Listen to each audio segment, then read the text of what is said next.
Hello, please tell me if my mic works, if you can hear me.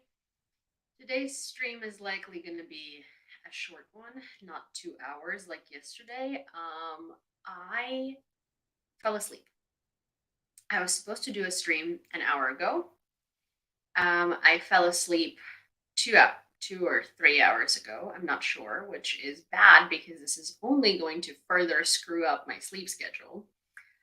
I have been having an issue because basically I've run out of my thyroid medicine, and I was going to, for now, buy like levothyroxine or like whatever, like whatever the like basic generic thyroid medicine is. But then my doctor here in Ukraine, because they don't do compound thyroid meds here, found a version of my medication that is not compound, but that basically almost perfectly matches my medication. And it's in Germany. And that'll take like not nearly as long to come here as the one from the US will. And I'm basically waiting on that to happen.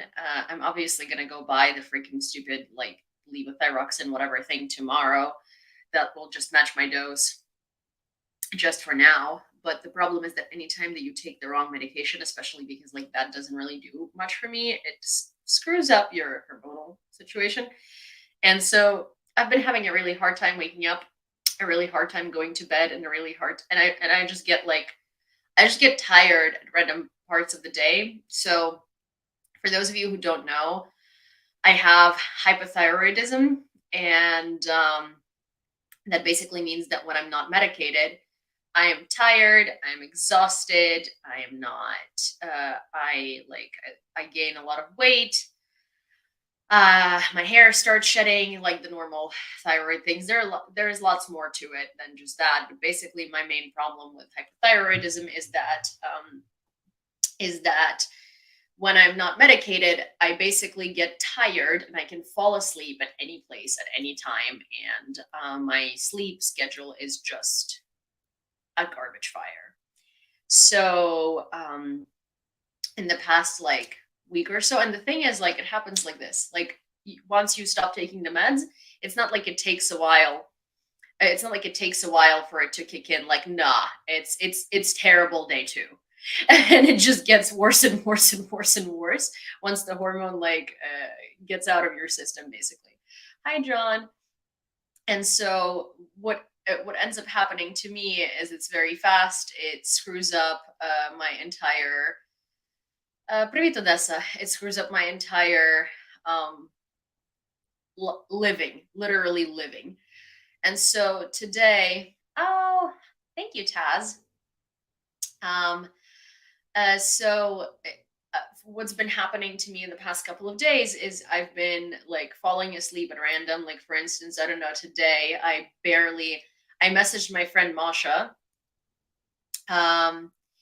I messaged my friend Masha and I was like, let's go out to dinner, because basically I had to like get myself out of my apartment and walk and force myself to walk, because otherwise I was like so tired. I was falling asleep. Like, just, I would have slept all day. Like, it would have been a thing. And so I walked in because it's cold. It's cold outside. It's like getting warmer, but it's cold. So that woke me up. Oh, also, when you have hypothyroidism, you're colder than you normally would be. So I was freezing, but I walked to Golden Gate and we went to a Thai restaurant. We also had coffee before that. Lovely evening. Masha is fantastic. She's the girl that you see on Kyiv Independence. TikTok. Someone says I have hypothyroidism for years and I don't notice it if I miss a dose of their thyroid medicine. I don't notice it. Well, I didn't miss a dose. I ran out of my medication and I'm waiting for it to come through here. And also, it's super individual. If you don't notice it, that's great. And I'm very happy for you. If I miss a dose of my thyroid medication, I notice it incredibly. So that's good for you. But comparing someone to someone else is not necessarily like a good idea, because all of us are different and all of us react to these things differently. And there is literally 0 point for me to sit here and tell people how I sleep all day because I'm a useless piece of shit who has hypothyroidism if that's not the case. So I don't see how, how telling me that you don't notice it is ridiculous, is reasonable. But that's good for you. I'm very happy for you. Anyways, so yeah, so that's been like kind of one of the reasons why I've been doing lives late. It's also because I've been falling asleep on my couch, partially like when I'm designing a thumbnail, because once I sit down in something comfortable and I feel tired, I just pass out. And and that's the thing. So I can't wait for my meds to arrive here. They're in Germany, not in Ukraine still, but it's the closest thing to my medication and it's apparently really good. And we do have friends in Germany and they will try to send it here. You do need like a prescription for it in Germany. You don't need prescription for thyroid medication in Ukraine, as it turns out, because like who's going to be buying thyroid medication if they don't need it? But yeah, but so this has been a journey and a half. Yeah, so that's kind of like, oh, Karen, hi. Hello, hello. So so it's been a thing. And that's why I did not go live today at the time at which I wanted to go live because I was safely snoozing on top of my dog. Mm, and the same with my meds. It takes a while to get readjusted effects ever. Yeah, that's the thing. It's like, it's so bad because I feel like when I run out of meds, which rarely happens, but like when I'm not taking meds, it kicks in, like the negative side effects kick in immediately. But once I start taking the meds, it takes like a while to get back to normal. Maybe like, I don't know, well, not really a while, like a week or two or so, but still like much longer than it does to completely decompose as a human. So yeah. Um, Also, what else? So are you safe? All good. It sounds weird to ask this. Are you safe? But that's a reality. I mean, here's the thing. Like, I never know how to answer this question because am I currently safe? There are no air raids, so I think so. Like, I mean, there is not currently an air raid, so I think so. Um, but realistically, like, no one's really safe anywhere in Ukraine. Kyiv is safer than other places. I Masha actually showed me this eye-opening video today that I can't show you because she might use it for Kyiv independent content. Um, but her friend was in Kramatorsk, which is a frontline city, pre-frontline city, and he rented an Airbnb. And you walk in, and it's like a super nice apartment. It's very well done. It's modern. Everything's great. And then you walk up to the window to open the window, and you can't because basically the window has been like shattered from missile impact, and they had I wouldn't call it barricaded, but they had fixed the window with like cardboard and other like maybe PVC and stuff like that outside. And there is no point in fixing the window or putting in a new window because it's just going to keep shattering. So it's this wild image where you walk into this beautiful apartment, super modern, very nicely done, beautiful apartment, and you walk up to the window, you open the curtain, and there is PVC behind the window, right? So you can't open it, you can't look outside, it's constantly dark inside. And the reality is that there is no point in putting in a new window or putting in new glass into the window because it's going to keep shattering because Kramatorsk gets targeted with missiles all the time. And the first thing that happens on missile impact is windows shatter, doors come out. So it's crazy, but it's reality of living in pre-frontline cities. But yeah, I mean, it's not like that in Kyiv. It's different in Kyiv. However, I did read that if the US doesn't get their shit together, and if we don't start receiving, air defense missiles, then by April, come April, basically, Kyiv is only going to be able to take down 1 out of 5 enemy projectiles. So that means that if Russia decides to attack Kyiv and decides to do this and decides to send like, I don't know, 30 missiles our way, we're only going to be able to take down what, 6? And that's not good odds. So yeah, that's kind of like that's reassuring, that's helpful. So there is that.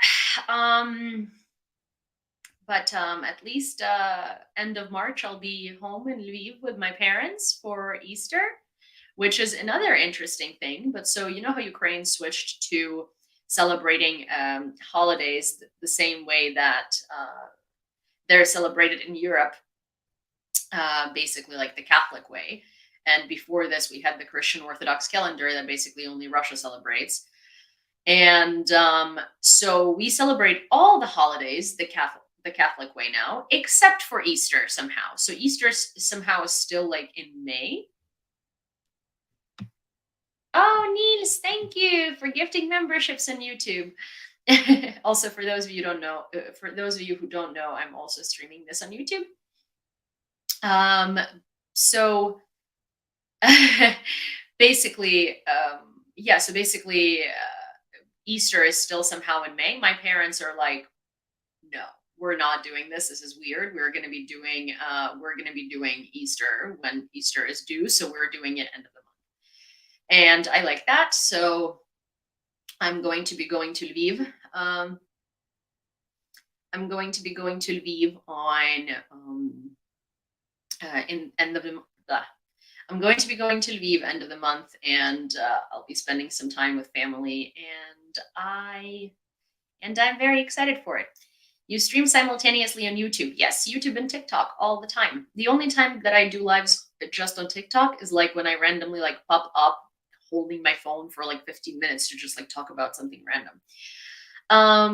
Nick, what do you want to do most in Kyiv that you haven't already? I know why you were asking.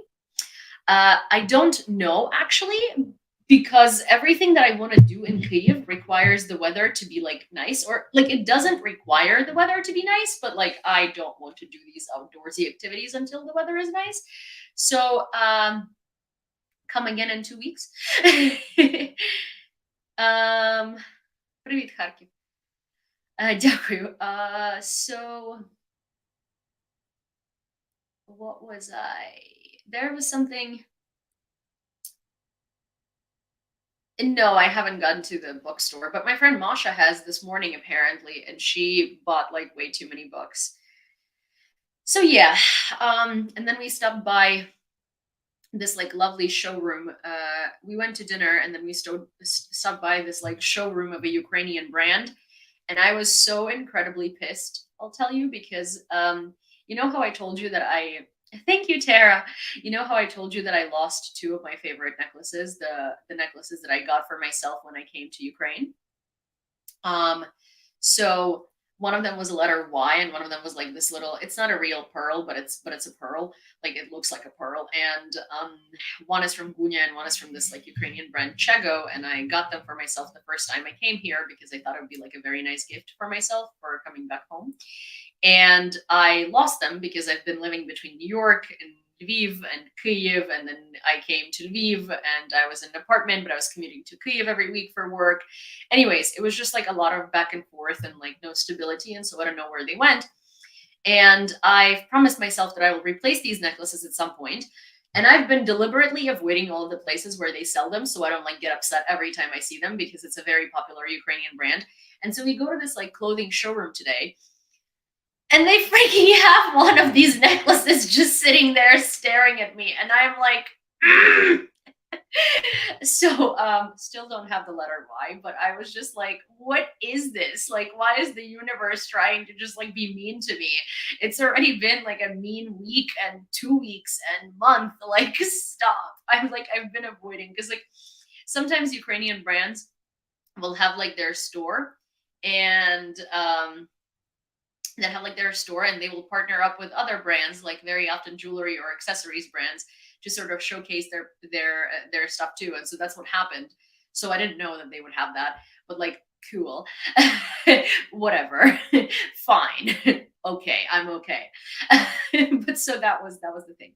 So Ukraine is an Orthodox Christian country that follows the Catholic holidays. That's cool. No, Ukraine is not a Christian Orthodox country. We were forced to be a Christian Orthodox country, and we were forced to follow the Russian Orthodox Church, or rather the Russian Patriarchy of the Ukrainian Orthodox Church, which is just Russian Orthodox Church masking itself for Ukrainian Orthodox Church.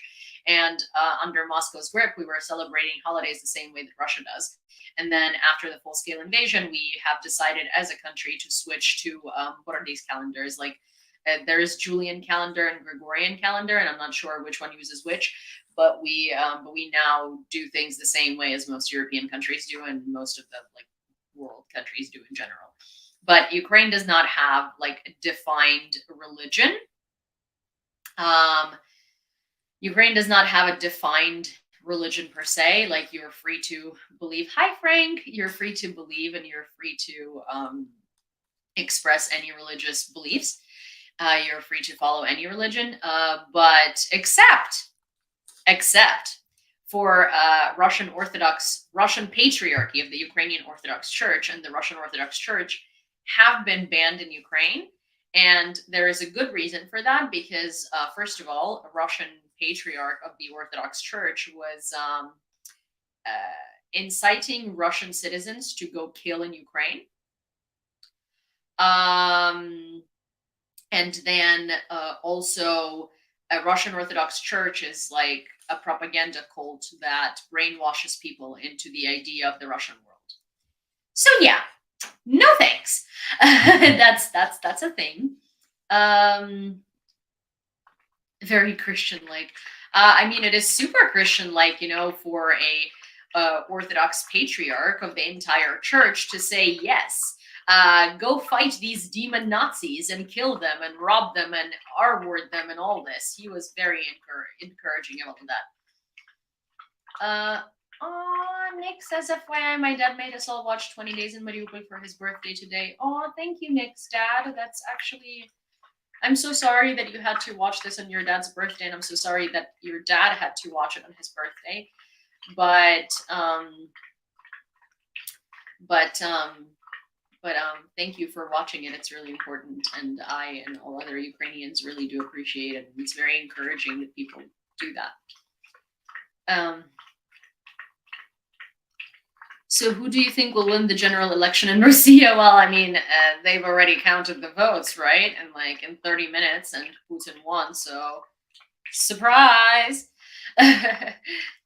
Greg Terry said he went to a Russian Orthodox church and everyone was kissing the ring in the priest's hand. Yes, that's a very normal thing. Also, you know, priests in Russian Orthodox churches, where like they drive really expensive cars. Just in general, like priests, because people donate money to the church, and obviously it doesn't go to the church, it goes to the priests. So being a priest is a very popular thing in Russia because you know, you just get free money for doing nothing. And they all drive like really expensive vehicles. They live in really expensive houses. They like have a lot of super expensive clothes and stuff. They're living a life. So yeah, no wonder people kiss their hands. Hi, Sydney. Come here. Hello, dog. Hello. Hi. Hello. I love you.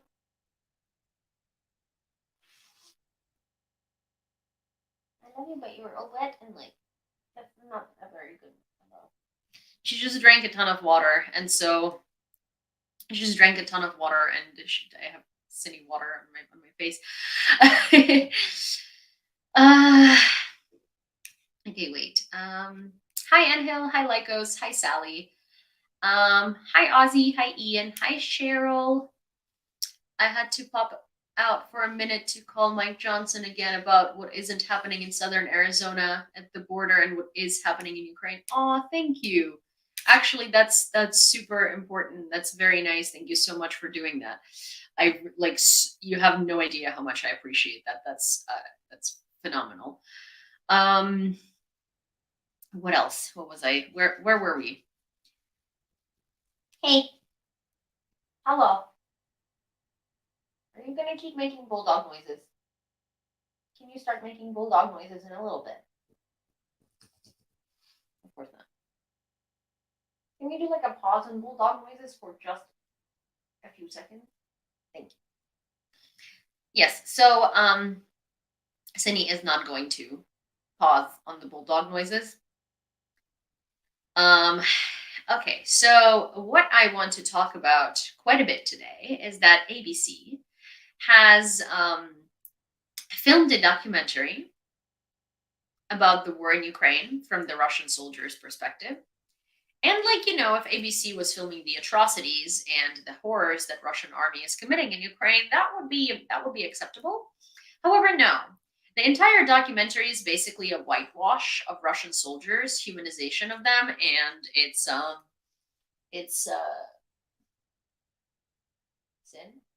excusing their behavior. It's basically the documentary's promo starts with basically the Russian soldier saying, "We're not monsters. We're human." And then it asks this other soldier who looks really young how old he is, and he's 19. And it's like, "Have you lost friends?" And he goes, "Yeah." And this entire thing is just basically a whitewash of Russia's invaders. And I'm so tired of Western media outlets doing this and trying to like get a cool scoop from a different perspective, because this cool scoop from a different perspective costs Ukrainian lives, because idiots start believing this and start sympathizing with Russian soldiers and humanizing them. They're invaders. First of all, the doc also starts with we're humans and we're protecting our motherland Russia. Protecting your motherland Russia from what? Then why are you doing that on the territory of a different country? Fuck off back to Russia, and then you can protect its borders, waiting for an invasion that was never going to happen. You can do that. You can do that. If you're protecting your country, then why are you not in your country? Why are you on the territory of Ukraine killing Ukrainians? And it's basically, this documentary portrays it so as to like these people believe that they're liberating their country, and it gives them like merit, and it sympathizes with them, and it sort of like justifies their actions. And also, oh, poor little 19-year-olds who are forced to go to war. Like, most of these people are not 19-year-olds who are forced to go to war. Most of these people choose to go to war for money. They choose to go to war for whatever reasons. They choose to go to war because you can steal from Ukrainians. They choose to go to war because it's a get out of jail free card to torture and murder people. They're not random poor little people. They do it consciously. And it's really, really screwed up that ABC is trying to like excuse this and give it like benefit of the doubt and sort of like humanize Russians in this, because it is despicable. I'm going to show you the trailer to this. Wait, sorry. I'm going to show you the trailer to this genius piece of propaganda done by ABC Australia. And Ukrainian embassy in Australia, I believe, deemed this documentary, watching this documentary, about as pleasant as staring at a bowl of vomit. And I do love that. I do love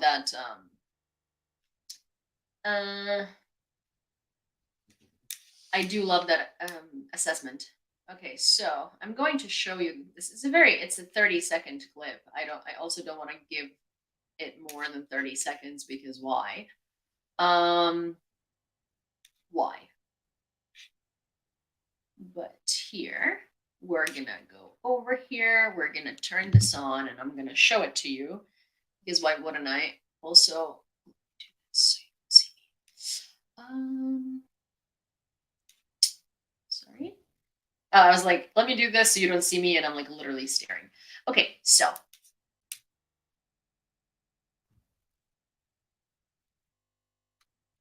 It might take a second. My internet, for some reason, is a little slow. Oh, come on. The suspense. Oh, come on. What's going on? Why does it always play when I don't need it to play? And it doesn't play when I do need it to play. Okay. All right. All righty. We're not monsters. We're humans and we defend our motherland. Unprecedented access. The sounds here are so much more terrifying than Donetsk. The other side of the Ukrainian war. Do they feel the West doesn't understand them? We should run now. We should go because... Oh my gosh. How old are you? 19. You lost friends? Yeah. Zelensky said this is hell on earth. Four Corners, Monday, ABC TV and ABC iView. We're not monsters. We're humans. Yeah. Okay. As he's wearing the Z symbol, which is basically a swastika, right? Also, I do love this like entire situation where they're genuinely humanizing these people. That's what they're doing, and they're not even hiding it. They're like, the sounds here are so much more terrifying than Donetsk. Like, yeah, you know why they're so much more terrifying than Donetsk? Yeah, it's because first of all, Russians launch severely more artillery than Ukrainians do to kill us. Second of all, yeah, we're protecting our territory. And also in Donetsk, in the city, you're not going to hear any of these sounds because Ukrainian army is not trying to attack Donetsk, right? And yeah. And it's sort of like the false equivalency of the victim and the aggressor. It's the perpetuation of the Russian propaganda narratives. It's disgusting. It would be interesting to know the other side's version. Oh, really? Did you want to know the Nazis' version? Because, basically what the ABC is doing with this is they're like, let us see the perspective of the sexual assaulter, okay? And see why he decided to sexually assault his victim.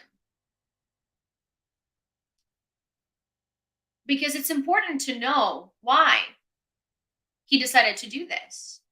It's important to humanize him, to disrespect the person. Oh, don't label the sides. I see little troll.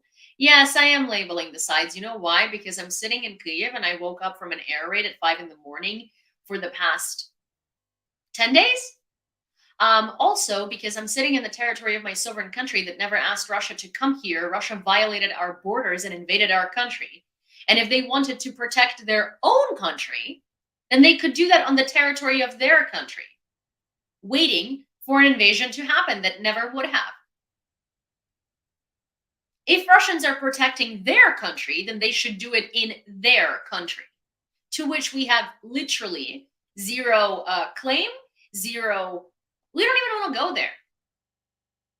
That's the funny part. Like, no one wants to go there. You know how many memes there are online being like, Belgrade is Ukraine, Kursk is Ukraine, like whatever, Kuban is Ukraine. And you know what every Ukrainian person always says? We don't want that.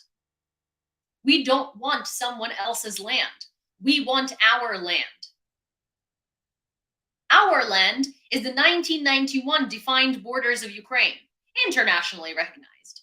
Russia violated these borders, and everyone in Ukraine is telling Russia to get the fuck out, and that should be enough for you to be like, oh yes, Russia is in the wrong, because the people who fucking live here are telling them to get out. So what is Russia doing? It first came to save Ukraine, then it came to denazify Ukraine. It wanted to take down our government, which we in majority support and said no to. Babushkas, like literally old ladies, babtsas, in Russian-speaking towns were throwing stuff at Russian soldiers and telling them to leave. Who are they saving? What are they doing here? The entirety of the country says no. Russia came and carpet bombed our cities, the same cities that they claim that they came to save for like Russian speakers to be safe there. Safe there? You think the people who have worked their entire lives to set up homes and to like build apartments and build houses and furnish them and get like nice things into them and like put their kids in school and stuff like that and get married at the city hall, you think they're safe and they're happy that all of that has been destroyed?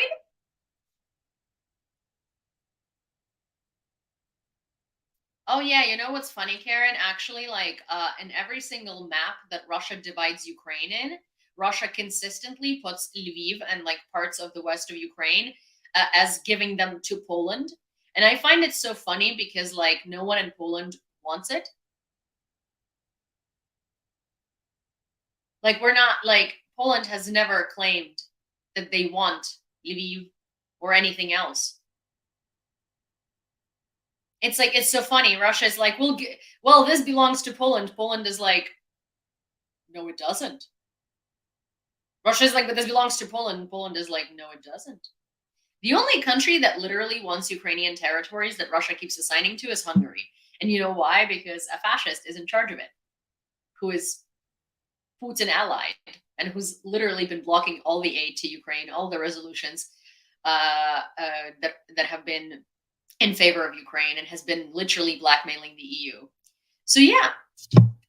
Oh, and also it's worth pointing out that Russia's only allies are Iran, a dictatorship, North Korea, a dictatorship, China, a dictatorship, and a bunch of other dictatorships.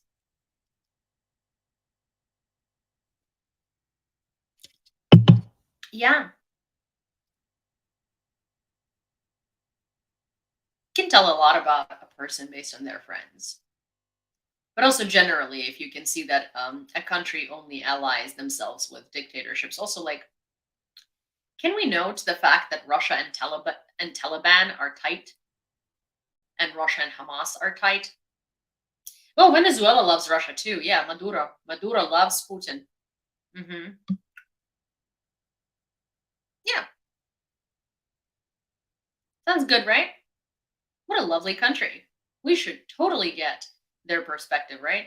Also, you know what's really funny? So Nowhere Girl says Trump is a fanboy. So I saw this fantastic video today, and it was behind the scenes from a Trump rally, and he forgot to turn off his mic. Hi, Ivanka. He forgot to turn off his mic, and he was telling his like I don't know showrunner or like whoever it is who organizes his Trump rallies, and he's like, when Kim Jong-un speaks, his people sit there and listen. I want my people to do the same. Speaking of the Trump rally, he wanted them to sit quietly and listen to him in adoration. Yeah. If it walks like a duck and talks like a duck. Yeah. And this is the person some of you are shilling for, or a lot of Americans are shilling for. Yeah. Trump Jong-un. Yeah. Basically. So there's that.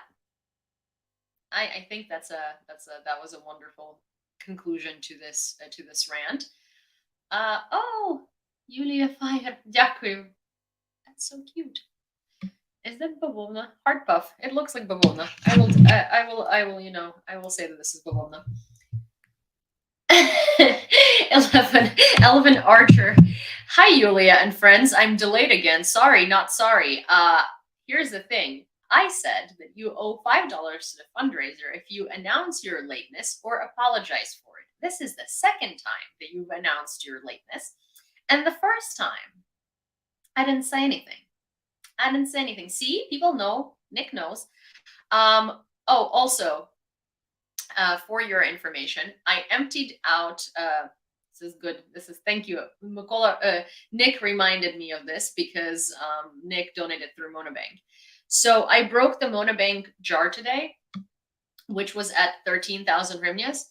And I am going to send it tomorrow to the Monobank jar of Third Separate Assault. I just need to figure out with them which jar. And I thought I knew which jar when I was breaking it.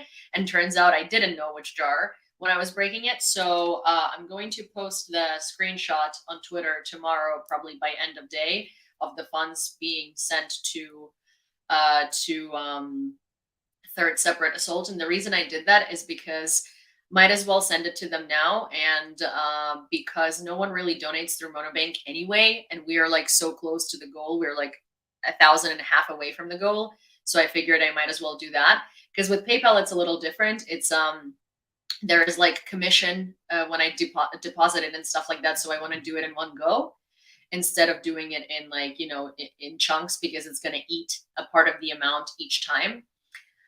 But with Monobank, it doesn't. So I figured I might as well do that. And then I shot myself in the foot by not asking which jar to send it to before breaking the jar.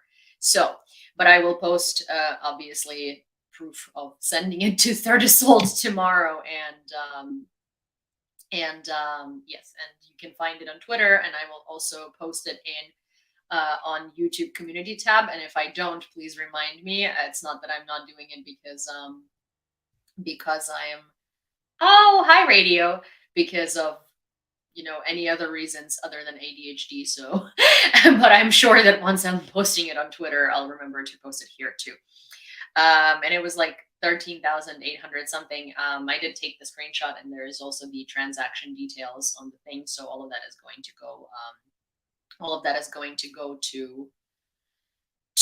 into the screenshot, because I don't know what happens when you break the jar. I don't know if it like if you still have access to it and it still tells you at what amount it was broken, or if it doesn't. So I wanted to be as transparent as possible and, like, you know, and give you all the receipts.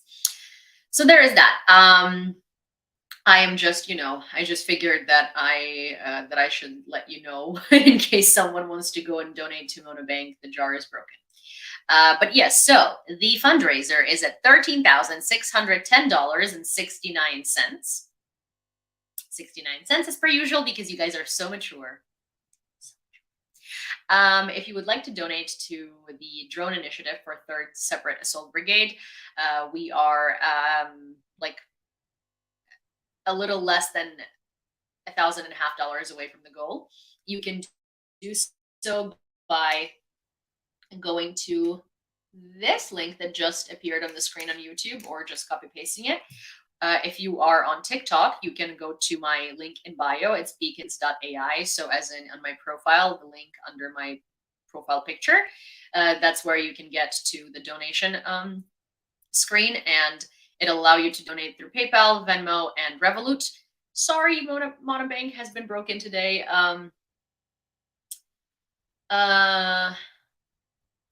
So yeah, so there is that. Hi, Vasil.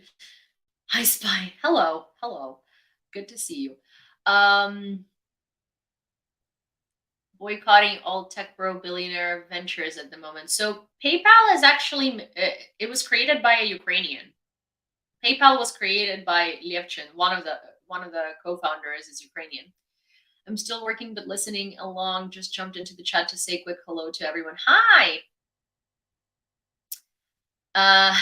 Thanks. Third Separate Assault Brigade. Yes. A jar of cookies. So yes, and all of your donations are going to be announced live as they come in. You know the drill, and if you don't know the drill, that's the drill. Have you ever visited Lutsk? No, I actually haven't visited Lutsk, and interestingly, my aunt went this weekend. And oh, look, we just got a $5 donation.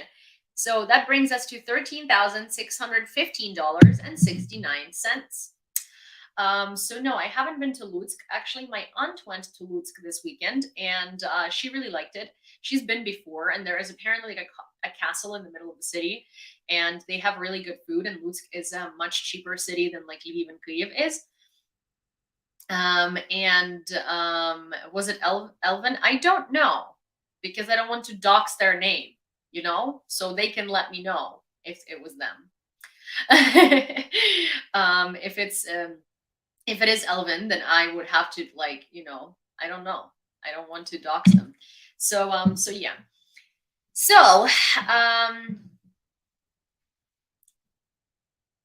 So yeah, so basically Lutsk is a very interesting city. Apparently, it has really good food, and it has a lot of places to go, and it's a really nice like destination for the weekend or something like that.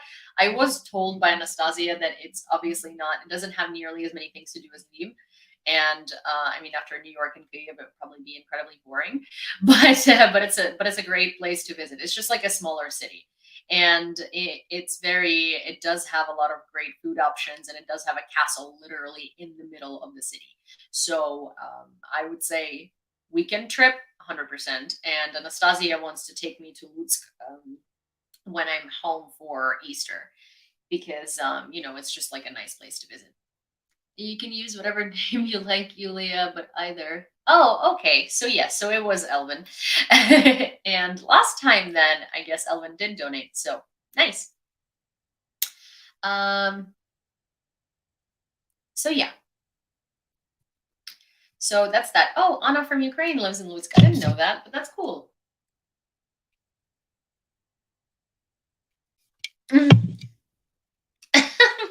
Nick is like, I just want to hold everyone here to the same standard I was held to. Everyone is held to the same standard. If you come into the stream after it started, oh Tony, and you announce your lateness or apologize for it, you owe $5 to whatever fundraiser is going on at the moment.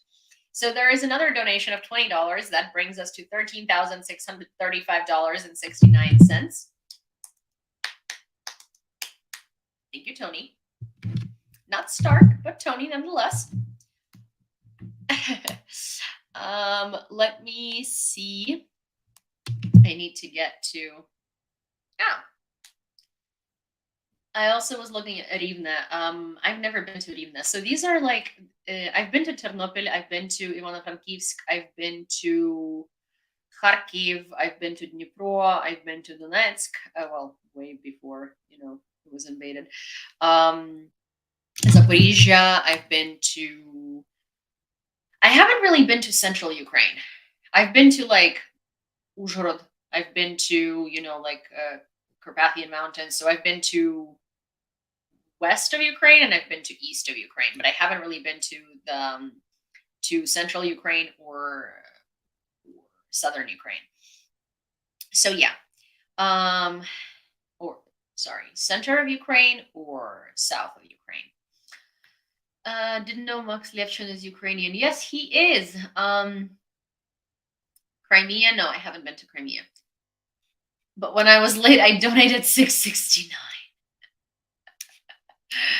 Oh my god. I love Anna. She's a great fundraiser. I think her videos are really cool. Like I really like her videos where she talks about old school stuff and she talks about Ukrainian traditions, because I think she rents that like studio space and she dresses up in a particular way, and her like cameraman work is really good, and these videos are like catchy and they're interesting, and I like her. I haven't necessarily watched a lot of her updates, but I have watched her video series where she has done I haven't watched her update like live type videos, but I have been watching her like videos, and they're really good, and I think she's really great. I like that she's a very humble human being, and she seems very pleasant. Like she seems like a good person, So I don't know. I don't know her personally, so it's hard for me to say anything other than like the things that I'm observing, and that's just all I can really say. She's smart. She does really good content. She explains things about Ukraine well. I really like how she does her videos educating about historical things and stuff like that. And and she seems like a nice person. So that's about all I have about Anna, because I don't personally know her, and so I can't really say much than like superficial things. So yes, there is that. I've actually watched Anna's vlogs in Ukraine. Oh, that's cool. That's awesome. Well, so the thing is, like, for me, I think that the only live type videos I watch are Rick, because of the community, actually, because it's the live comments are the best, and it's really nice, and because I know Rick. But it's the thing about watching vloggy updates about Ukraine for me is that I'm in Ukraine, and also it's just sort of like, I don't find I don't necessarily find it like to be the best use of my time, because I could be creating things, and I could be working on things, and I end up watching the things that I'm already experiencing or that I already know about. And this is nothing bad to the creators. Obviously, I'm not the target audience for these videos. It's to inform mostly Western people about about what's happening in Ukraine, and it does a really good job doing that. It's just I'm not Western people. I'm in Ukraine and I'm doing the same thing. So it's usually just usually counterproductive for me. But do you watch any Ukraine military news? I don't watch things. I read a lot. Also, I have a lot of friends in the military that keep me updated, and I try not to I try not to listen to military updates from like the couch analysts. I do like ISW for that, but I also, I mean, not always. I wouldn't say that I like religiously follow them and I agree with everything they say. I try to rely on my sources in the military to get military news. And I mean, the weapons deliveries and announcements, obviously, but I wouldn't say that I'm like just reading, you know, a single source and that's it. I try to like read multiple different sources. I also I like yeah, I just I don't necessarily read. I think the problem with a lot of Ukrainian media that is Western facing, um, they very often translate the news that are meant for like a Ukrainian audience into English, because that's how they've been trained to operate. And a lot of these things are and a lot of these things are counterproductive too, because yes, we need to talk about corruption. Yes, we need to talk about things that are happening within Ukraine, but a lot of it is being reported without context to like Western audiences that don't know the context, and it's being taken like very differently than it should be taken. Like for instance, when all these publications were aggregating this story about Klitschko saying that Zelensky could become a dictator, and Klitschko is like the least liked mayor of any city of all time in Ukraine. Everybody hates him, and like he has the lowest approval rating, and also like he's a moron. Like no one likes him. Literally, no one likes him. And also, like whatever he says, like we don't take anything he says seriously, because he's a disgruntled politician whose political career is dying, and people only voted for him the second time around because there was literally no one else to vote for. No one wants him to be the mayor of Kyiv. No one wants him to be anywhere near politics, and that was like a mistake of Maidan, basically, because we were just like, oh, maybe he's going to be different. Anyways, so yeah, so there's that.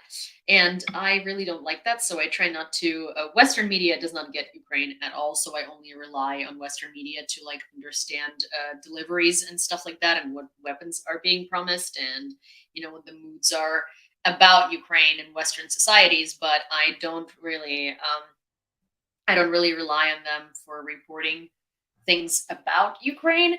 And then I don't necessarily read Ukrainian media that's Western facing, because I think that they are highlighting the wrong things, to be honest, and are not giving enough context, which is what I'm talking about to a person, because we might create a media from scratch that will be run by Ukrainians who have lived abroad for a long time, who basically understand the dynamics of how to get information across to Western audiences, but also what's the information that needs to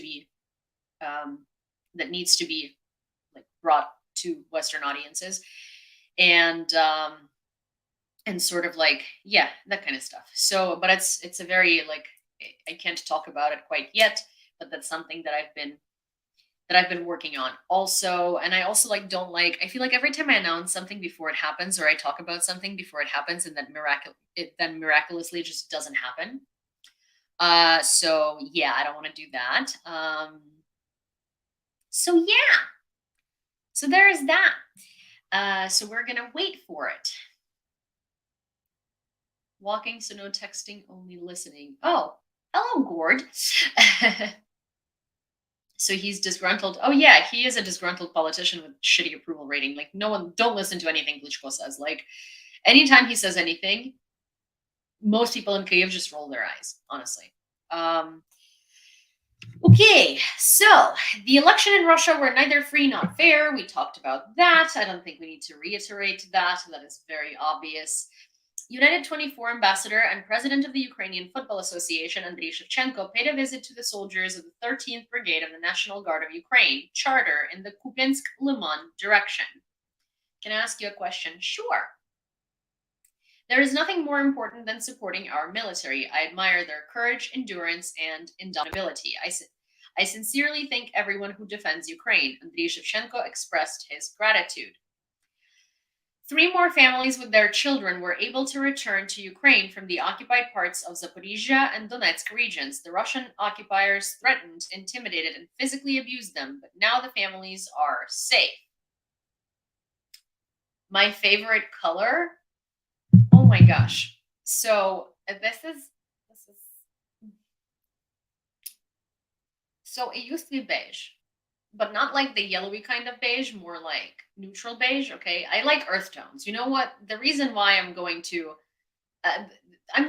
answer this saying I like earth tones. I like muted colors and this type of color scheme. No, you know what? It's not beige at the moment because everything in Ukraine that's beige, like especially in companies that make clothing, is very much like yellowy. You know, it's a different like fabric culture. So I'm like moving towards graphite and like light gray and stuff, you know, so maybe like stone, like, yeah. Yeah, my favorite color is, yes, I like, listen, you guys are like acting as if it's like such a crime, okay? Like, you're acting like it's a crime against humanity, like, bitches. Sorry, love you. You all are fantastic. I love you so much. But like, I like muted colors. I can't do anything about it. That's what I like. Jesus freaking Christ. Stop giving me so much grief for liking muted freaking earth tones. Like, Jesus, I'm sorry I don't like hot neon pink. And I'm sorry I don't like navy blue. Actually, I hate navy blue. Okay? I really don't like navy. So, like, you know what? Just give me a break and let me live with my choices. And also, actually, I do like neon green sometimes, and I do like hot neon pink sometimes if it's like a one detail situation.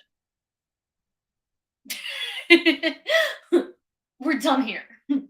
We're done. I'm walking away.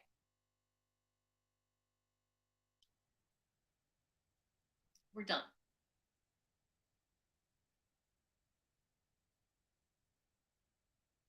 How to derail a Ukrainian podcast 101. No, it's how to derail Yulia 101. Because you know how much shit I've been getting over the past 2 years for the fact that my favorite color is beige, okay? I like earth tones. I do not have like a favorite color, and beige is not even like, I just said it's like, you people, you don't even know, I'm a graphic designer. It's not beige, okay? There are certain hues of beige. They're different washes. There are different warmths of beige. I don't like every beige, okay? Beige is just like a general direction. Earth tones is what I like. I like this. I also like this. This is a perfect beige, okay? This is kind of like a bone color, okay? This is bone. Bone is my favorite color. But unfortunately, this is the only bone item that I found in Ukraine because everything else that's kind of beigeish here has like yellow undertones to it. I don't like yellow undertones, okay? Stonewash, yes. You know how many different hues of like earth tones there are? Okay? It doesn't like, you know what? Okay. I no longer do graphic design as a job. So we're not going to go there. We're not going to go there, okay? But you create a monster, and next time, well, probably not next time because I'll forget, but I'll create a whole like palette of things to explain different shades of earth tones to you. Thank you. Okay. So this is an earth tone, okay? This is an earth tone. What if it was like darker or brighter than this? Wouldn't work, okay? Wouldn't work for me. Also, I like earth tones, especially in my wardrobe, because it's easy. It's easy to put together. It looks put together and it's easy. You don't have to like think of things that match each other. You just wear things because all of my things match each other, okay? They work. Colorblind. I'm not colorblind. I actually see more colors than an average person. That is a real condition. And when you have that like thing on the screen, I can see more different shades than other people. So no, not colorblind. Excuse you. Anyways. Anyways. Anyways. I'm fine. I'm okay. I'm fine. Totally fine. I'm okay. I'm totally fine. I'm great. I'm cool. I'm fantastic. I'm doing wonderful. Yeah.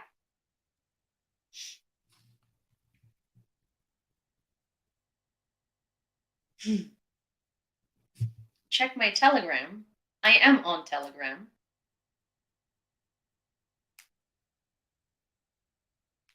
I do like earth tones. I do. I do.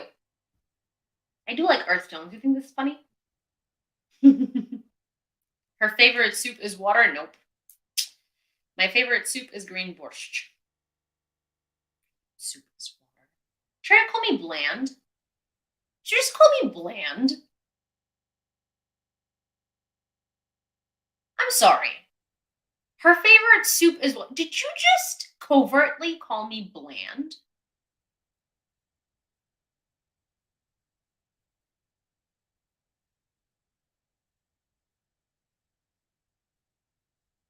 I'm waiting.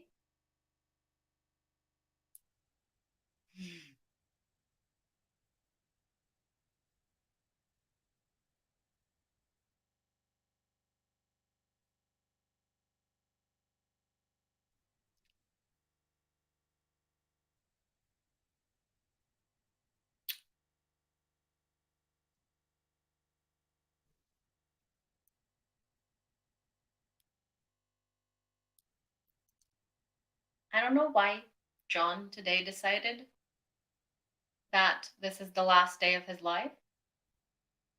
I don't know why. Honestly, I don't know what makes people make these decisions, especially so publicly and online.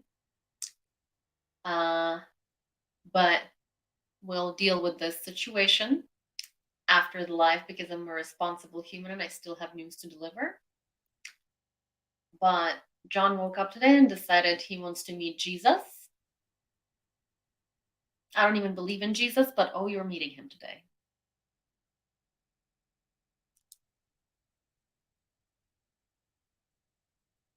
I hope we get along.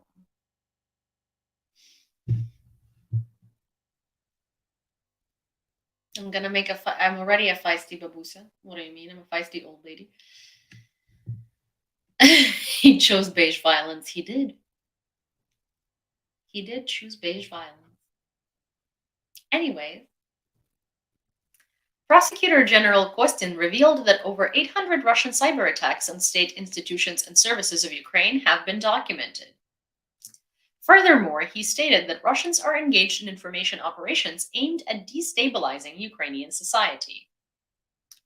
Additionally, they are targeting telecommunication systems in efforts to deprive citizens of access to mobile communications and the internet. The head of European diplomacy, Borrell, announced that the foreign ministers of EU countries have reached an agreement on imposing sanctions against Russia in response to the death of opposition figure Navalny. Aw, really? And you weren't going to impose more sanctions on Russia in response to the death of people in Odessa and other places, just Navalny? Cool. Individuals included in the blacklist will be prohibited from entering EU countries, and their accounts in European banks will be frozen. Poland has been a vocal advocate for sanctions following Navalny's death. Additionally, a coalition of countries led by Poland is pushing for the establishment of a new sanctions regime targeting Russia's human rights violations. It's interesting because I am personally of the belief that Russians killed Navalny, and I mean like genuinely. So I'm not, you know that I don't like Navalny, But Navalny went back to Russia thinking that Russians would stand up for him and he actually wouldn't end up in jail because they would protect him. The naivete of dealing with Russian opposition. And yes, and they let him rot in jail and they let him go to jail. Anyways, according to Reuters, the cumulative emergency downtime at Russian refineries due to UAV raids has reached 3.5 million tons, a figure 10 times higher than the previous 2 years. The drone attacks in March paralyzed nearly a tenth of fuel production in the Russian Federation. Approximately 13% of the total capacity of primary oil refining units at Russian refineries are currently in emergency downtime mode. Poland will take the west of Ukraine. Good luck. I'm so happy, Anthony, that you said the west of Ukraine, not Western Ukraine. So Ukrainization is working and you do know the correct terminology. Secondly, Poland doesn't want the west of Ukraine because Poland respects its neighbor's borders and knows that it doesn't belong to it. And, it's so funny when you say Poland will take the west of Ukraine as if it's like some sort of like, mwahaha, they're so superior to you thing. It's like, you know how much of an inferiority complex you need to have in order to come to a country that legitimately doesn't want you there and colonize its people that literally do not want you there, and you're trying to prove superiority by what? By forcing people to live under your rule that they don't want to live under, so you have to force them to do it. Oh yes, that is a a winner move. So Russia that came to Ukraine and forces the people to live under Russian control that don't want to live under Russian control is so superior that they have to eradicate people's language, culture, phones, and put them in filtration camps in order to threaten them into pretending like they want to live in Russia. Oh, that's fantastic. Russia is so superior. Yes, I'm Irish. You are not that. You are not that. Well, honey, first of all, you're not Irish. You're a Russian troll. But if you're actually Irish and you think that Russia is justified in what it's doing, and you're trying to threaten me with Poland coming and taking the place where I grew up, then wow, I'm so sorry for you, and I'm sure that your motherland is incredibly disappointed in the POS that you have grown up to be, because Ireland has experienced a ton of English colonization, and I happen to know a lot about Ireland because I've spent quite a bit of time with someone from Ireland, and it's really sad. It really saddens me that you would be so incredibly demented that someone who's experienced colonization, you would be saying things like, Poland is gonna come take you, good luck. So yeah, you're not Irish. Sorry, bro. But also, see, here's the thing. I know who you are, and you show up here very often, and you think you piss me off, but unfortunately you don't. I feel really sad for you because at this point you're having like dissociative identity disorder. If you don't know what that is, because obviously you don't speak language this eloquent, I will tell you that that's what you would call multiple personality disorder, but that's really not right. You shouldn't be doing that because you will not find that in the DSM-5. However, yes, you have come into this live under, like, I want to say probably 15 or 17 different accounts at this point, with different identities ranging from Americans to Ukrainians. So yeah, I do wish you luck. I really hope that you find a lot more things to do in your life than to stalk me. It's quite sad and pathetic. I can suggest you a therapist because it does seem like you're dissociating and you don't want to live in your normal existence of whatever it is that you are, and you pretend to be other people for money. So that's cool. I mean, I don't even know if you're honestly getting paid, but at this point, it's like, sweetheart, please give up. Anyways.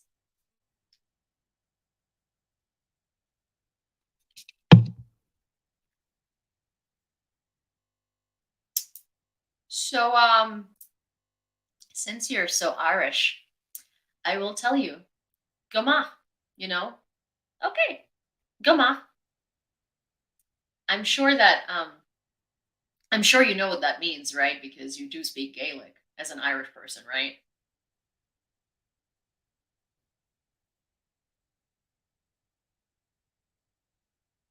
Right?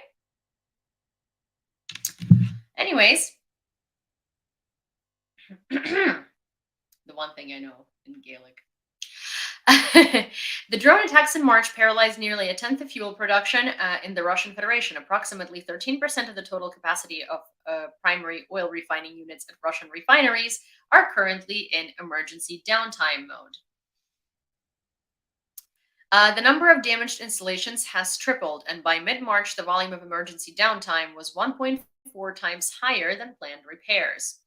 Considering only refineries producing gasoline and diesel fuel, the economy has lost approximately 9% of production, equivalent to 77.4 thousand tons per day.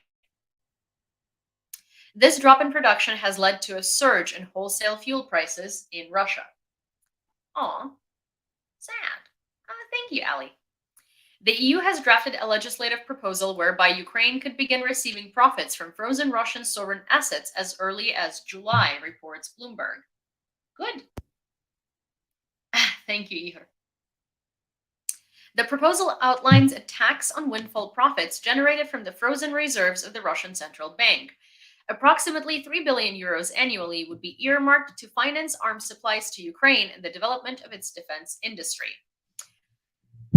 Speaking of defense industry, if you did like this rant and this little comedy moment with the Russian troll number million that stumbled upon my stream and did not know what they're about to put themselves through, please do donate to our fundraiser for Third Separate Assault Brigade for the drones. You can do so through the link in bio. You can also do so through here if you're on YouTube, or you can just copy it because maybe Grumpy will be so kind as to posting it in the comments again. And if you are on TikTok, maybe someone will be so kind as to posting the link in the comments again. Otherwise, you can go to my profile, and under my profile picture there is a link to donate. And я не намагаюся приховувати, що я українка. And you can go to my page and you can press on the link there, and it'll bring you to the fundraiser, which is this right here.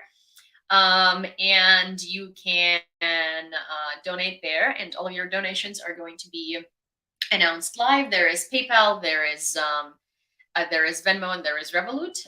The monobank jar was broken today, and the screenshots of the 13,000 somewhat hryvnias are going to being sent to Third Separate Assault Brigade are going to be posted tomorrow, and we are at $13,635.69. You know, the 69 cents part is always a thing here. The EU is preparing to impose tariffs on grain imports from Russia and Belarus to appease farmers in some member states, marking the first restrictions on Russian food since the full-scale invasion of Ukraine, according to the Financial Times. Привет! Sources familiar with the matter stated that in the coming days, the European Commission will announce a duty of 95 euros per ton on grain from Russia and Belarus. Why don't they just block it? These measures are expected to result in a price increase of at least 50%, significantly reducing demand, the sources added. The U.S. Defense Secretary Lloyd Austin, speaking at the Ramstein-style meeting, pledged continued support for Ukraine's military efforts against Russia, despite ongoing funding blockages from Congress for Kyiv. The United States will not allow Ukraine to be defeated. This coalition will not allow Ukraine to be defeated. And the free world will not allow Ukraine to be defeated, he assured. See, this is like, this is kind of like, I'm happy to read this, but at the same time, am I? Because actions speak louder than words, and the words have been very loud, yet we haven't gotten military support from the United States for 6 months at this point, because MAGA Republicans are blocking it. And that's great. You know, I love that Lloyd Austin is pledging to not let Russia defeat Ukraine, yet nothing is actually being done about it. So that's great. German Defense Minister Boris Pistorius announced that Germany will provide a new 500 million euro military aid package for Ukraine. We are making progress in the area of ammunition thanks to the Czech initiative, and we will also be able to announce another package here today. Progress is being made, sometimes in small steps, sometimes in big steps, but the main focus is on ensuring a constant supply of ammunition, Pistorius stated before the Ramstein format meeting. Я наразі не знаю, як Львів, тому що я живу у Києві, але взагалі я у Львові прожила до 16 років, потім я жила в Нью-Йорку 13 років, потім я переїхала в Україну, 2 місяці була у Львові і 1,5 місяці тому переїхала в Київ. Hi, Thomas! Oh my gosh, sorry. President of the Czech Republic, Petr Pavel, has stated that in the near future, European companies will be capable of producing the necessary amount of ammunition, both for their own needs and for Ukraine.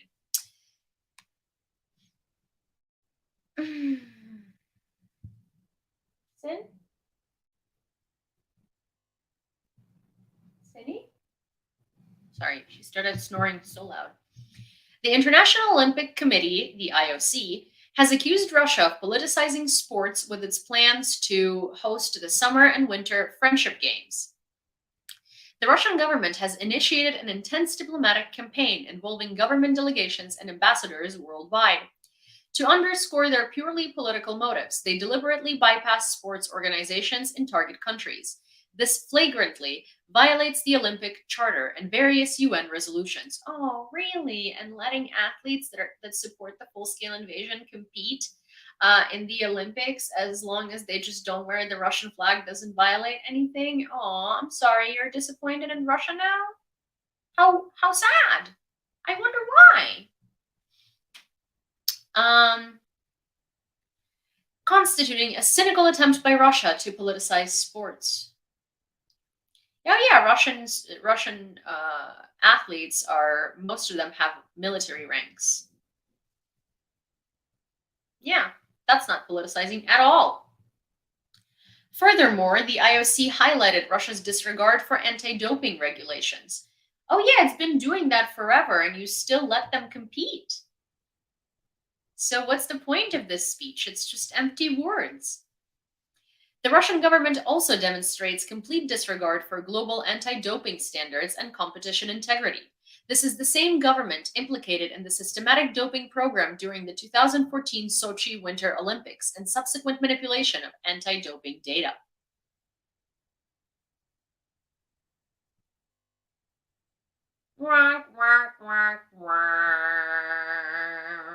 Crimea River? You allow it to happen. You allow them to keep competing. Why are you so don't allow them to compete? What's the point of this speech? It's not going to change anything. Boycott Russia. Today marks the 94th birthday of renowned Ukrainian poet Lina Kostenko. Her profound words and incredible poetry continue to inspire generations of Ukrainians and people around the world. We send our heartfelt congratulations to Lina Kostenko and wish her continued good health. To honor her legacy, we have compiled a selection of quotes that resonate deeply. Each nation has its own diseases. In Russia, it is incurable. The main thing is to look into the eyes of the beast and simply remain human. We need to live through each day. Do not wait for the cherished date. Burn like fire today, because later may never come. They want to build a state. A state is to be built from a foundation, and everyone is to lay his own brick. You can't build a state of your harbored thoughts of revenge. The wisdom of a human is to remain silent when environment is speaking. We are a unique nation. Our farmers endured famine. Directors staged plays in concentration camps. Poets lie buried in permafrost. Who else possesses a nuclear sarcophagus? We do.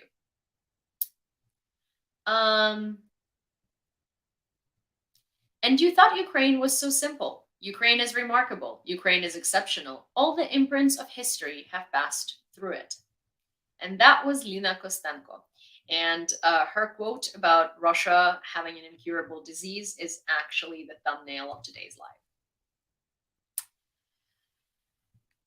Finland will provide 30 million euros for the purchase of artillery ammunition for Ukraine as part of a Czech initiative, Defense Minister Antti Hakkanen stated. Sorry, I'm trying.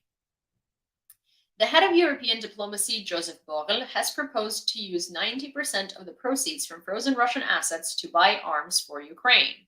Waiters. The proposal is to use the revenue from assets held in Europe rather than the assets themselves. According to Borrell, this could raise about 3 billion a year. The head of European diplomacy stated that he would present this proposal on Wednesday before the summit of the EU leaders. That would be a great solution. Part of a great solution. 3 billion a year is not that bad. I mean, it is, in the grand scheme, it is actually not nearly as much money as you think it is. But it's significant.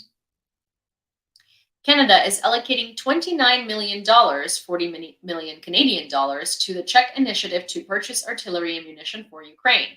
The country will also transfer a large batch of night vision devices worth $5.5 million, or 7.5 Canadian dollars.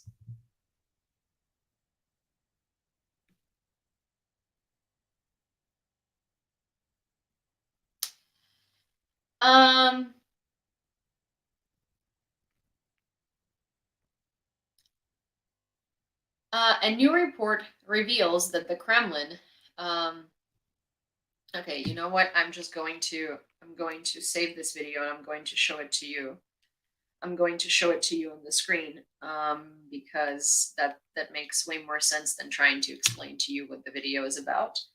So give me a minute. I will send it to myself and I will show you the video. But it's a report on the children that have been kidnapped to the Russian Federation. Save to downloads. Okay. One sec. Wait. Settings. Present. New file. Downloads this. Okay, 1 second.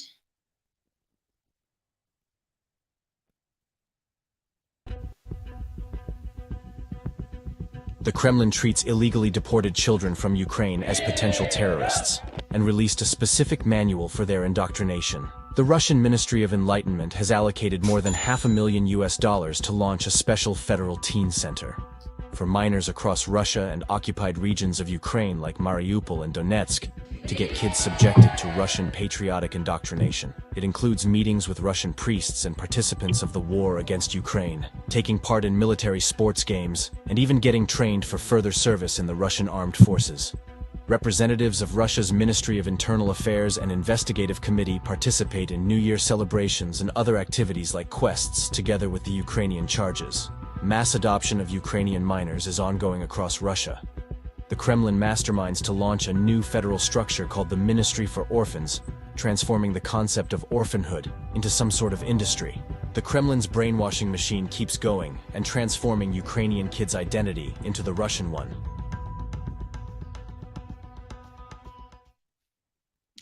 Yeah.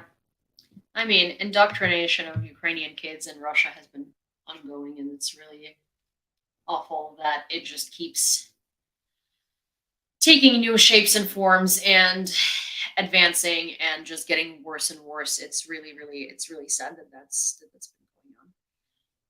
And there is not really much that I can comment on it because it's just awful.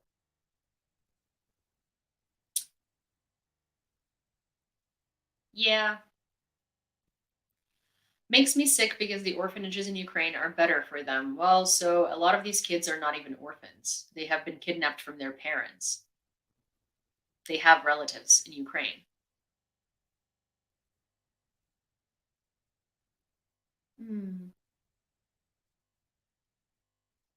European Union countries will send Ukraine half of the promised 1 million shells by the end of March, says Peter Stano, the EU-led spokesperson for foreign affairs and security policy. And that's all I have for you for today. Hi, Veronica. You were quite on time, I suppose. But yeah. that's where we are at.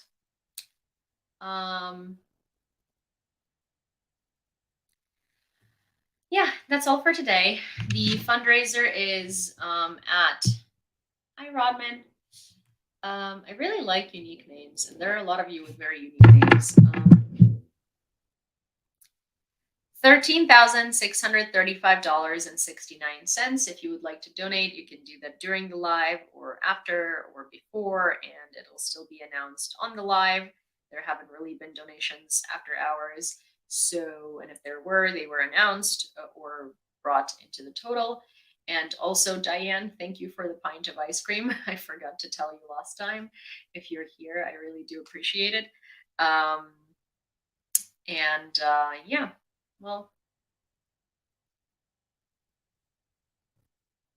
USSR is still desperate to bolster cannon fodder population. Of course they are.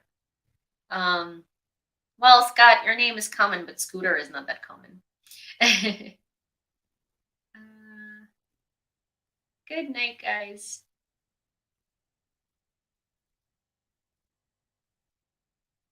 Not sorry for not being late. Oh my god.